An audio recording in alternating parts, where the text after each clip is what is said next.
గద్దర్ గద్దర్ గద్దర్ గత నిన్నటి నుంచి అయితే గద్దర్ వార్ నడుస్తుంది తెలంగాణ రాష్ట్రంలో. మనం గద్దర్ వార్ అని పెట్టినాం. ఏంటంటే గద్దర్కి అవార్డు రాలేదు అనే అంశం మీద పెద్ద ఎత్తున రాజకీయ విమర్శలు ప్రతి విమర్శలు అనేది నడుస్తుంది. ఇది అంతా ఈ పంచాయతీ ఎక్కడికి వచ్చిందంటే పద్మ తెచ్చిన పంచాయతీ ఇది, పద్మ పంచాయతీ. ఈ పద్మ ఎవరు, ఈ పంచాయతీ ఏంది అనుకోకూరి పద్మశ్రీ. సో పద్మశ్రీ పంచాయతీ. సో తెలంగాణ రాష్ట్రం తరపున ఎవరికైతే కొంతమందిని సిఫార్సు చేస్తూ తెలంగాణ రాష్ట్ర సర్కార్ పద్మశ్రీలు ఇవ్వాలని సిఫార్సు చేసిందో వాళ్ళు ఎవరికి పద్మశ్రీలు రాలేదని చెప్పేసి ప్రభుత్వం విమర్శలు, ప్రభుత్వంతో పాటు చాలామంది విమర్శించారు. ఈ విమర్శల నేపథ్యంలో బండి సంజయ్ కాస్త ఘాటుగా రియాక్ట్ అయ్యాడు. ఇక్కడ మీ అందరికీ ఒకటి గుర్తుపెట్టుకోవాలి, ఇక్కడ మీకు క్లియర్ ముచ్చట చెప్పుకొస్తా. బండి సంజయ్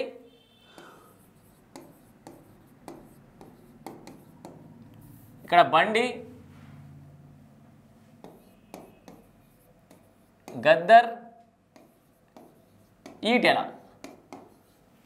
అసలు ఈటెలకు దీనికి ఏ సంబంధం, గద్దర్కు ఈటెలకు ఏ సంబంధం, గద్దర్కు బండికి ఏ సంబంధం అని మీరు చాలామంది కన్ఫ్యూజ్ కావద్దు. ఎందుకంటే ఇదాకా ఇంటర్లింక్ అయిపోయింది. మన సుకుమార్ గారు చెప్పినట్టు ఒక అంశానికి ఒక అంశం ముడిపడి ఉన్నట్టుగా బయట వార్తలు అయితే చాలా పెద్ద ఎత్తున నడుస్తున్నాయి. ముందుగా వార్త చూసి మీకు దనదన ప్రెడిక్షన్ చెప్తా. ఒక్కసారి కెమెరా చెప్పుకో. బీజేపీ కాంగ్రెస్ మధ్య గద్దర్ వార్ నడుస్తోంది. సో నక్సల్ భావజాలం ఉన్న గద్దర్కు పద్మ అవార్డు ఎందుకు ఇవ్వాలి అని కేంద్ర మంత్రి బండి సంజయ్ ఘాటు వ్యాఖ్యలు చేసిండు. మీ అందరికీ తెలిసిన ముచ్చట్నే. వందల మంది బీజేపీ కార్యకర్తలను ఆయన పుట్టిన పెట్టుకున్నారని వ్యాఖ్య. బండి సంజయ్ కామెంట్లపై కాంగ్రెస్ నేతల మండిపాడు. గద్దర్ను ఆలింగనం చేసుకున్నప్పుడు భావజాలం ఏమైందని పీసీసీ చీఫ్ మహేష్ కుమార్ గౌడ్ అన్నాడు.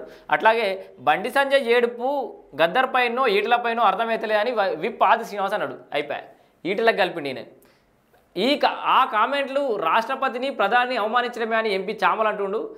గద్దర్ నుప్ప కొడుతూ మోదీ రాసిన లేఖను బయటపెట్టిన సామా రామ్మోహన్ రెడ్డి. సో చూసిరా. సో ఇక్కడ చాలామందికి ఏమర్థమైందంటే గద్దర్ అవార్డులు బండి సంజయ్ దగ్గర ఉన్నటువంటి ఒక గుణం ఏదైతే ఉందో పార్టీని అంటే ఊరుకోడు. ఆర్ఎస్ఎస్ భావజాలం అంటావా, హిందూ భావజాలం అంటావా, విపరీత తీవ్రవాదం అంటావా, నువ్వు ఏమన్నా అనుకో, బండి సంజయ్ అనే వ్యక్తి భారతీయ జనతా పార్టీ గురించి ఎవరన్నా ఏదైనా మాట్లాడితే ఊరుకోడు. అది ఆయన నైజం మనందరూ తెలిసిందే.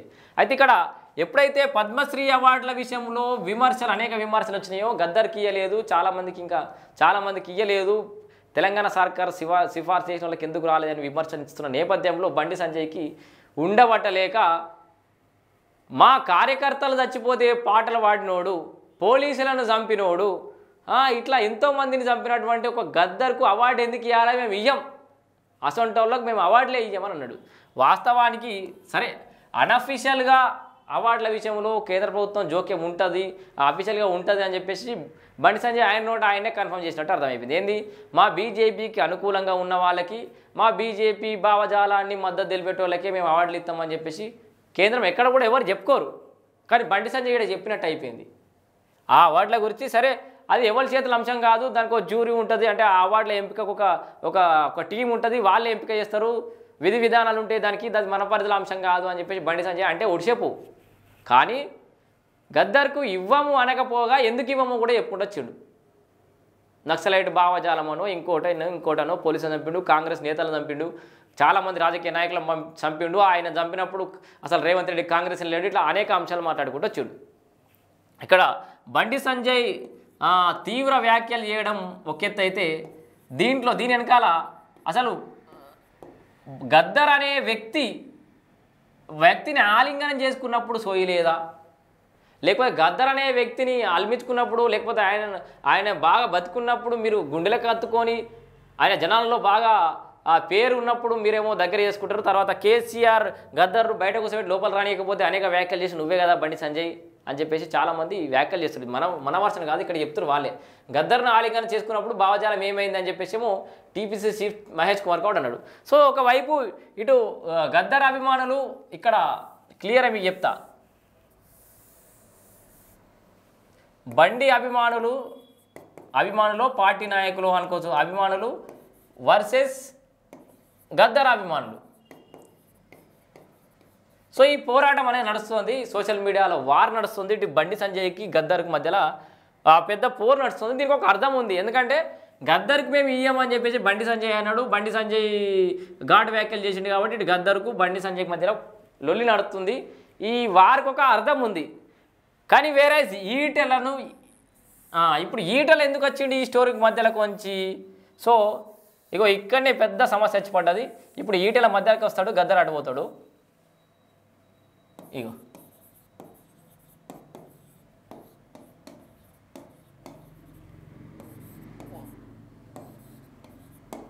సో ఇక్కడ బండి వర్సెస్ ఈటల వర్సెస్ గద్దర్గా తయారైంది ఈ సోషల్ మీడియా వార్ అనేది.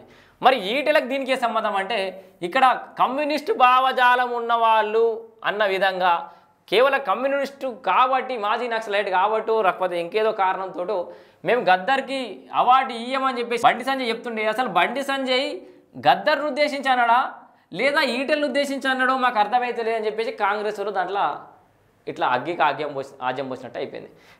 జనరల్గానే ఒక పార్టీలో రెండు పవర్ హౌసెస్, బండి సంజయ్ ఒక పవర్ హౌస్, ఈటల ఒక పవర్ హౌస్గా వెలుగొందుతున్నాడు కాబట్టి భారతీయ జనతా పార్టీలో కీలక నేతగా. సో ఆయన గతంలో బీఆర్ఎస్లో కీలక నేతగా వెలుగొందిండు. ఆ తర్వాత భారతీయ జనతా పార్టీలోకి వచ్చిండు.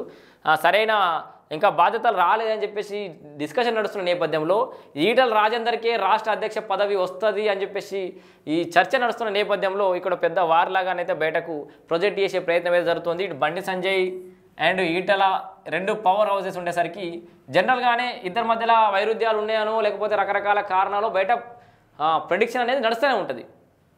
ఇక్కడ ఈటల వర్సెస్ బండి సంజయ్ అసలు గద్దర్ని అన్నాడా ఈటల అన్నాడా అర్థమవుతలే అని చెప్పేసి కాంగ్రెస్ వాళ్ళు అన్నుడితోటి పెద్ద దుమారం అవుతుంది. ఇక్కడ చూడొచ్చు బండి సంజయ్ ఏడుపు గద్దర్ పైనో ఈటల పైనో అర్థమవుతలేదు. ఇక్కడ ఈటల పేరు ఎందుకు వచ్చిందంటే ఈటల బీజేపీలో అధ్యక్ష పదవి కోసం పోటీ పడుతుండడం, ప్రధాన పోటీదారుగా ఉండడం ఒక కారణం అయితే కమ్యూనిస్టు భావజాలం. సో కమ్యూనిస్టు భావజాలం గల వ్యక్తి ఈటల రాజేందర్ కాబట్టి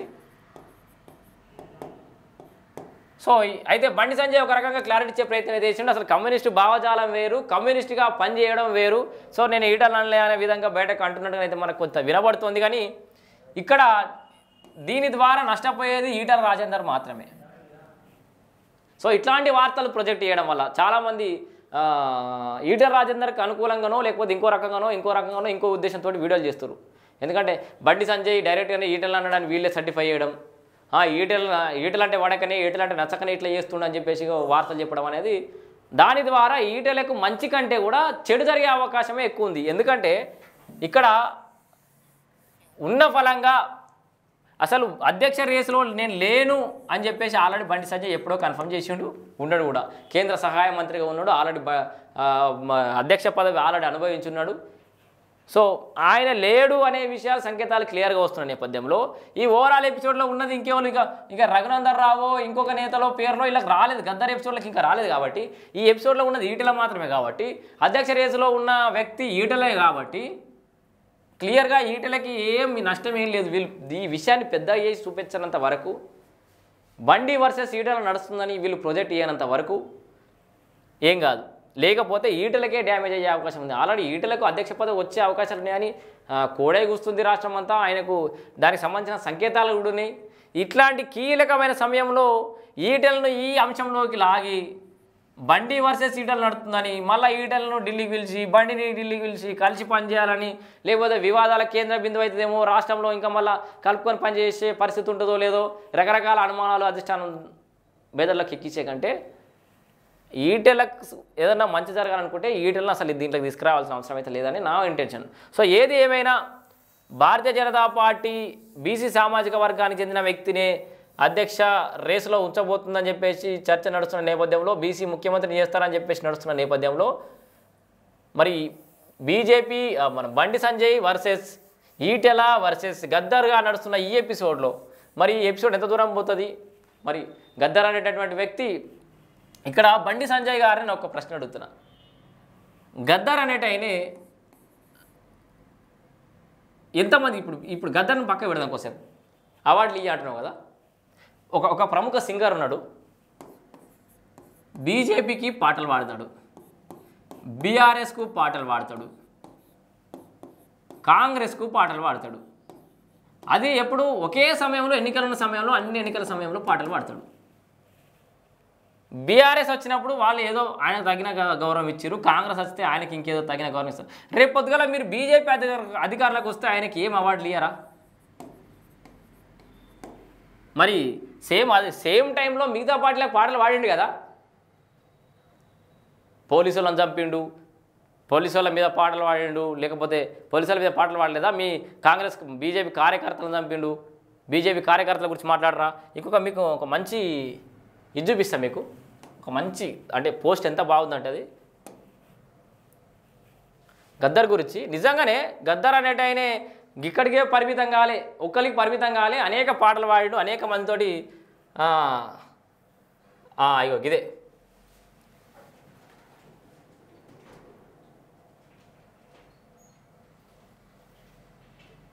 ఇగో కానిస్టేబుల్ శ్రీనివాస్ గౌడ్ అన్న పోస్ట్ ఒకసారి మీకు చదివి వినిపిస్తా.